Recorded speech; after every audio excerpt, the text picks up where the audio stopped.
Shalom les gars, bienvenue sur le récap JT Box. On est entre nous les gars. Je voulais le faire demain, ce petit récap sur la soirée avec Théo contre Ortiz. Mais je me suis dit vas-y, je vais en parler vite fait, on va faire une petite vidéo en balle les gars. Il n'y a pas non plus... comment je vais dire ça? Sur ce fight, il y a matière à discussion, mais il n'y a pas non plus beaucoup de matière pour une analyse ou même une discussion sur qui a gagné le combat. Je vais m'expliquer. D'abord, moi, je veux parler de la soirée. Elle était bien, les gars. On a eu des beaux fights. Ensuite, l'entrée de Théo, elle était incroyable. Avec le chapeau et tout, le cirque. C'était une dinguerie. J'ai kiffé. Même, il m'a fait penser quoi à l'entrée d'Apollo Creed, un peu. Dans Rocky 4. Avec le chapeau et tout. Il manquait plus que... comment il s'appelle? Ah, je suis un ouf. Le chanteur, là. Ah, bref, bon, vous allez me dire dans les commentaires. Il manquait plus qu'un bon chanteur, genre pour donner la patate. Mais c'était une belle entrée, franchement. Entrée de champion, rien à dire. Ensuite, le fight, les gars. Je fais un retour en arrière, vite fait. Les deux, là, ils sont chauffés. Ils nous ont promis une petite guerre sur le ring, tout ça. L'autre, Jermaine Ortiz, il est là, il déchire des posters avec la tête de Teofimo. Moi, je me dis, ça va être le feu, tu vois. Même si j'avais prévu que ça allait être facile pour Teofimo, tu vois. D'ailleurs, on l'a vu, en aucun cas, il a été en danger une seule fois. Mais même Ortiz, de toute façon, il n'a pas été en danger. Tu vois, il nous a fait le marathonien. Euh, les gars, ça se trouve, je deviens ouf, j'ai loupé un truc. Mais boxe défensive et boxe fuyante, on est bien d'accord que dans ces deux mots, il y a le mot boxe. On est d'accord. Alors, je veux bien comprendre que lors des premiers rounds, tu sais que Théo est rapide, qui fait des belles combinaisons. Tu vois, trois quatre premiers rounds, je veux bien comprendre, tu tournes. Tu tournes, tu l'esquives, tu rentres pas dans son jeu et tout ça. Mais à un moment donné, t'es challenger. Les gars, c'est le challenger, Ortiz. Ça veut dire que c'est à lui. Et ça, les gars, c'est valable, c'est une règle martiale dans dans tous les championnats quand il y a un titre en jeu à aller chercher. Le challenger doit aller chercher les ceintures ou la ceinture. En l'occurrence, là, ce qu'il est allé chercher, c'est un record de footing en pas chassé. Je vois pas, je peux pas vous le dire autrement, les gars. Et sur les rares fois où il prend l'initiative d'attaque, écoutez bien la dinguerie que je vais vous dire en tant que challenger, c'est quand Théo il s'arrête à un moment donné et il lui dit, poto, t'es challenger, tu veux la ceinture ou pas? Viens me chercher. Tu vois, il n'y a que dans ces moments-là où Théo, en plus, tu vois, est en mode fun, il était à l'aise, intelligent, tu vois, il lui permet de développer sa boxe à ce moment-là, de venir attaquer, tu vois. Mais même ça, il l'a pas saisi. Je suis désolé. Pour moi, il mérite en aucunement la victoire. Les gars, on peut être en désaccord. Pour faire un bon combat, on peut être en désaccord, les gars, ça c'est sûr. Mais pour faire un bon combat, il faut deux bons fighters. En l'occurrence, on ne peut pas avoir un beau combat quand il y en a un pendant 12 rounds, il fuit. Encore tu fuis, mais tu boxes. Ça me dérange pas.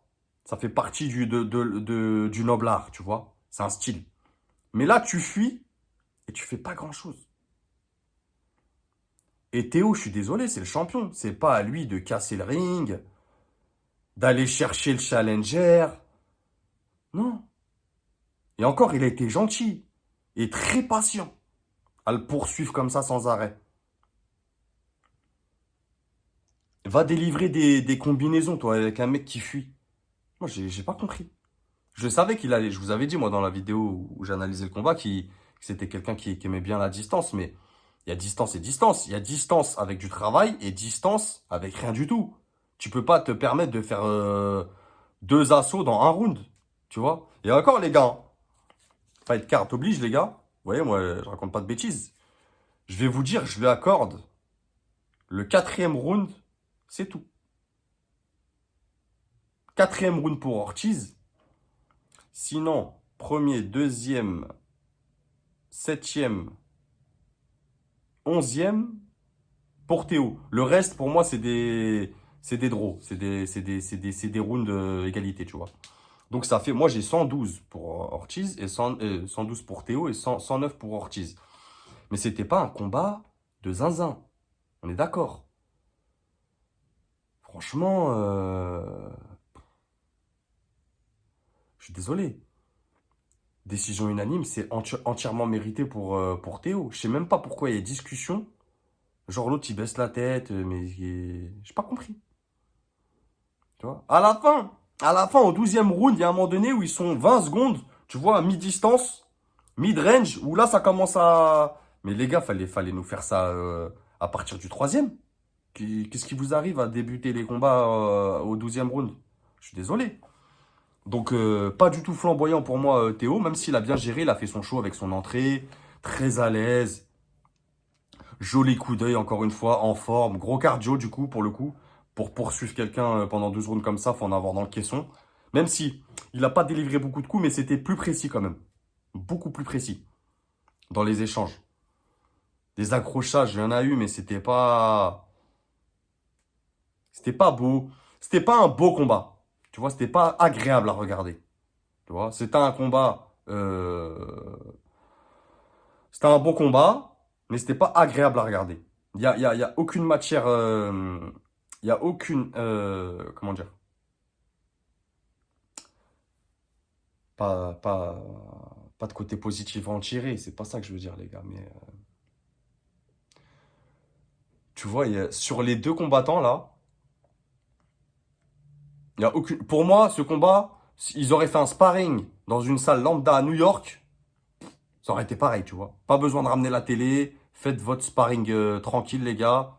Et bonne soirée. Donc voilà, les gars, petite vidéo en balle. On va pas s'attarder là-dessus. Dites-moi tout en commentaire ce que vous en pensez. J'espère que j'ai répondu à vous sur l'interrogation de Ortiz mérite. Pour moi, il mérite pas du tout, les gars. Je vous rappelle, challenger, t'es censé aller. J'ai toujours dit, les gars, un challenger, soit il met KO son opposant, soit il fait en sorte d'être largement devant dans les rounds. Tu vois? Parce que même quand tu es un challenger qui fait le boulot et que à la fin on se dit ah je sais pas, faut pas que ça soit serré. Tu vois? Faut que vraiment tu le devances le champion. Sinon ça sert à rien. Reste chez toi, déchire des posters dans ta chambre, c'est bien. Ah il m'a déçu Ortiz, je vous le dis tout de suite. Franchement, moi je m'attendais pas à ce qu'il gagne non plus, mais je m'attendais pas à ce qu'il fasse ça, tu vois. Je l'ai trouvé peut-être trop de pression aussi, trop de pression. Tu vois, la pression, il avait peur un peu de se prendre des rafales ou je sais pas. Peut-être il a été dépassé par l'event.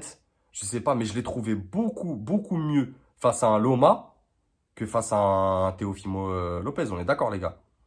Donc voilà, pour moi, pas de doute sur le vainqueur. Bonne soirée, les gars. On se retrouve bientôt. Prenez